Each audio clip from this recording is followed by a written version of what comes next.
Berikutnya adalah sensor garam anorganik. Sensor ini menggunakan garam anorganik yang sulit larut ya. Jadi garam yang berupa padatan ya. Bersifat konduktor ionik pada temperatur kamar ya. Dapat mengalami interaksi pertukaran ion pada permukaan membran air, menghasilkan potensial antarmuka yang mekanismenya mirip dengan membran gelas. Contoh, membran lanthanum trifluorida sebagai sensor fluorida, kemudian membran Ag2S, kemudian membran CuS. Ada tiga tipe sensor bermembran garam anorganik. Yang pertama, kristal tunggal atau single kristal. Yang kedua, membran serbuk yang ditekan. Yang ketiga, membran di mana serbuk garam diikatkan pada bahan yang inet, misalnya polimer, ya, disebut puger, tipe sensor membran. Ini pertama adalah membran kristal tunggal. Pada tahun 1966 ditemukan bahwa iris kristal tunggal lanthanum trifluorida, yaitu LAF3, yang disematkan pada tabung elektroda dapat digunakan untuk sensor fluorida dalam larutan yang aqueous. LAF3 merupakan pelopor sensor kimia potensiometri, yaitu elektroda selektif ion. Di sini bersifat sebagai konduktor ionik pada temperatur kamar. Ion fluorida atau Fmin sebagai ion yang mobile dalam kristal. Konduktivitas meningkat dengan penambahan europium di fluorida 1%. Struktur kristalnya adalah heksagonal. Dapat digambarkan sebagai lapis ion La+ dan lapis ion Fmin pada sisi dinding LaF3. Ion fluorida berpindah melalui kisi kristal melalui mekanisme melompat dari satu kekosongan ke kekosongan lain atau Frankel defect. Contoh defect adalah dua cacat Frankel dalam struktur NaCl seperti gambar berikut ini. Ya, ini adalah NaCl, ada Cl-, ya, ada Na+. Ya, ini berselang-seling mereka ya dalam suatu isi kristal. Kemudian ada cacat kristal ya, maksudnya cacat kristal itu di sini ion-ion Na ini dia berpindah tempat ya. Sehingga di sini mengakibatkan kekosongan.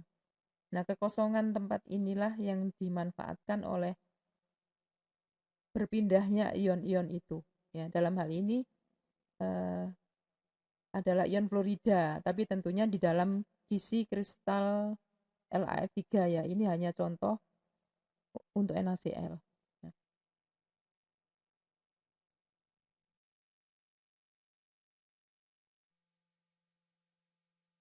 Nah, ini elektroda ion selektif fluorida ya. Jadi ada tabung, kemudian di bagian ujung tabung ini terdapat cakram kristal tunggal lanthanum trifluorida. Ya.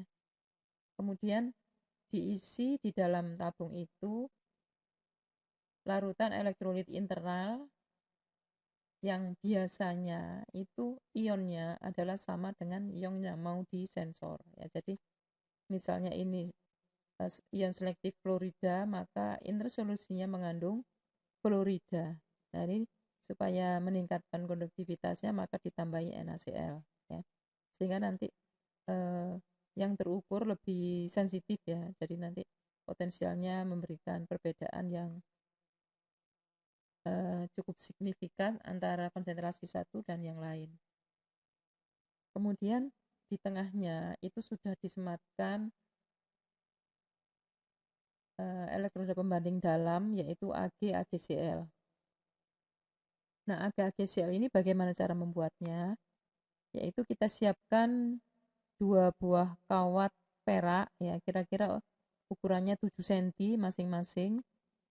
Kemudian 2 kawat ini ya dihubungkan ke baterai, satunya di kutub negatif, satunya kutub positif.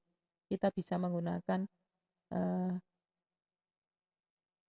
kawat tembaga ya yang halus ya, seperti rambut itu bisa digunakan. Kemudian dua kawat perak ini dicelupkan dalam NaCl 0,1 molar selama kurang lebih 1 jam. Oh ya, di sini bisa dibantu dengan selotip ya. Jadi nanti ditempelin dengan menggunakan selotip. Nah, kemudian nanti pada bagian kutub positif ini kawat peraknya akan terlapisi oleh AgCl. Nah, mekanismenya bagaimana? Ya, jadi di anoda terjadi reaksi oksidasi ya. Jadi kawat Ag ini akan mengalami oksidasi menjadi Ag+ dan elektron. Ag+ ini akan bereaksi dengan Cl- yang berasal dari larutan. Ya, larutan ini Cl dari larutan sehingga membentuk AgCl. Dia mengendap di anoda, ya, di bagian anoda mengendapnya. Kemudian di katoda akan terjadi reaksi reduksi yaitu H2O plus elektron menjadi H2 dan OH-. Nah, sekarang kenapa reaksi yang terjadi di anoda adalah reaksi Ag ini, bukan misalnya terjadi oksidasi Cl-, dan di katoda kenapa bukan Na yang mengalami misalnya mengalami reduksi ya, bukan Na+ mengalami reduksi ya. Coba dicari ya, mengapa ya. Coba cek dan hubungkan dengan deret volta. Kemudian sel elektrokimianya yang sebelumnya sudah dijelaskan bagaimana cara menyusunnya ya. Jadi susunannya adalah Hg, Hg2Cl2, kemudian ada garis ini, kemudian ada KCl jenuh, kemudian ada double gini ya, junction ya, sample solution, kemudian ada membran LaF3, kemudian ada inner solutionnya NaF dalam NaCl, kemudian ada AgCl dan Ag. Ya, ingat ini bagian luar. Ya. Kemudian bagaimana pembentukan potensial antarmuka membran LaF3. Ya, jadi mekanisme pembentukan potensial antarmuka membran LaF3. Di sini LaF3 berkeseimbangan dengan LaF2+ plus F-. Ya, kemudian dicelupkan dalam air yang mengandung F-. Maka F- di sini akan mengganggu ya, yang di luar ini bisa masuk, yang di dalam ini bisa keluar. Maka kesetimbangan ini dapat mengganggu kesetimbangan yang ada dalam membran. Ya, jadi kesetimbangan ini diganggu, karena ada gangguan kesetimbangan, maka timbul beda potensial. Ya, semakin besar F-nya, maka potensialnya semakin menurun. Ya, untuk anion, semakin besar konsentrasi, maka potensialnya semakin menurun. Ya, nah itu kenapa? Ya, kenapa? Gitu ya. Nanti insya Allah yang di aplikasi akan saya jelaskan, semoga tidak lupa. Kemudian pH larutan uji yaitu buffer pH 5,5. Kemudian rentang konsentrasi 0,1 sampai 2000 mg per liter ya. Jadi sangat luas. Kemudian gunanya apa adalah untuk monitoring F- dalam air minum. Ya, di negara maju biasanya air minumnya itu ditambahkan F-. Ya. Kalau di Indonesia F- ditambahkan pada pasta gigi. Kemudian persamaan range-nya E sama dengan konstan min 59,1 log aktivitas F-. Nah ini ya, min ini. Kalau anion, nah ini min. Ya. Kemudian ini adalah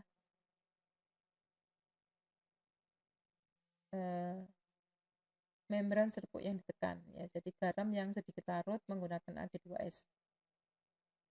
Dia bersifat sebagai konduktor ion pada suhu kamar, kemudian secara mekanik stabil ditekan, sehingga akan terbentuk cakram yang tipis. Serbuk garam dapat diperoleh melalui pengendapan. Ya, jadi Ag2S bisa dibuat dari Ag nitrat, kemudian dialiri gas H2S. Di sisi lain, serbuk LaF3 secara mekanik tidak stabil dibentuk cakram dengan tekanan. Jadi lebih baik digunakan kristal tunggal. Kemudian sel elektrokimianya Hg, Hg2Cl2, KCl jenuh, larutan sampel, Ag2S, 0,1 NaCl dan Na2S, AgCl-Ag.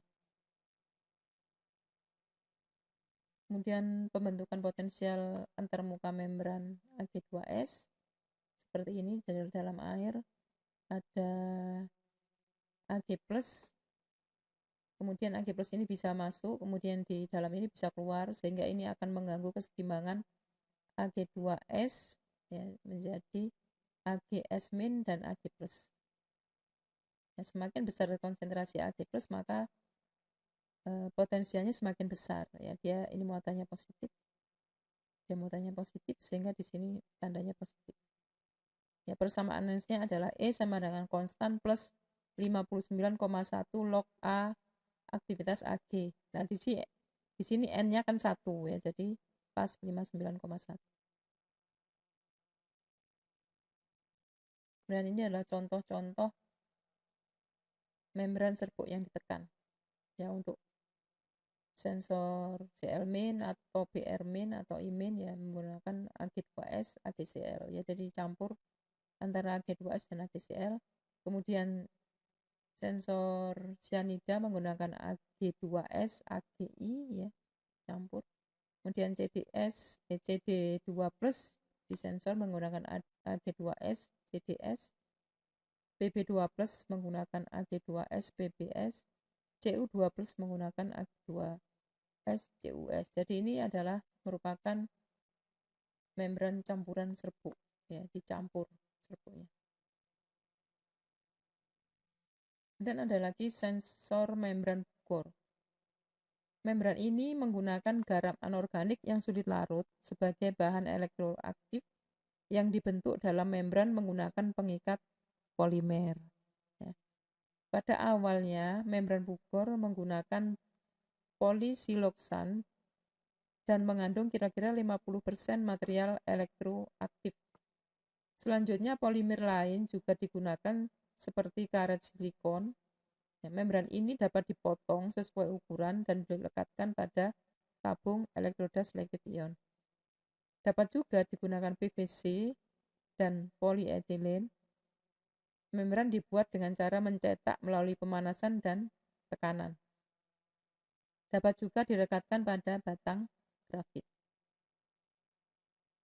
Selamat belajar. Jika ada yang ditanyakan bisa lewat chat.